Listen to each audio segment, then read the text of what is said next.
উম্মতকে আল্লাহ জিজ্ঞেস করবেন, এ নূহের উম্মতেরা, তোমাদের নবী নূহ কি দাওয়াত পৌঁছিয়েছে? নূহের উম্মত বলবে, না আল্লাহ, আমাদের কাছে কোনো সতর্ককারী আসে নাই, কোনো নবী টবি আসে নাই, কোনো দাওয়াতও আমরা পাই নাই, আপনারাও চিনি নাই, জান্নাতও চিনি নাই, জাহান্নামও চিনি নাই। নূহ আলাইহিস সালাম বিপদে পড়ে যাবেন।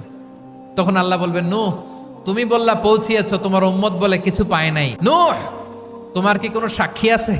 নূহ আলাইহিস সালাম বলবেন, আছে। কে? উম্মতে মুহাম্মাদি। তখন আমরা বলবো, আল্লাহ, আল্লাহর নবী নূহ আলাইহিস সালাম তিনি আপনি যা যা বলেছেন ঠিক তা তা তার উম্মতের কাছে পৌঁছে দিয়েছে।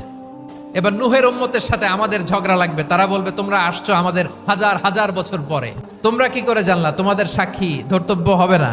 আমরা বলবো, আমাদের কোরআনে তোমাদের নবীর কথা আল্লাহ আমাদেরকে জানিয়েছেন, দিন রাত এক করে তোমাদের কাছে তিনি দাওয়াত পৌঁছেছেন। তোমরা কানের মধ্যে হাত দিয়ে রাখতা, চেহারাটা কাপড় দিয়ে ঢেকে রাখতা, আল্লাহর নবী নূহকে পিটিয়ে ছালা দিয়ে পেঁচিয়ে তোমরা পাহাড়ে রেখে আসতা, সব আমরা জানি।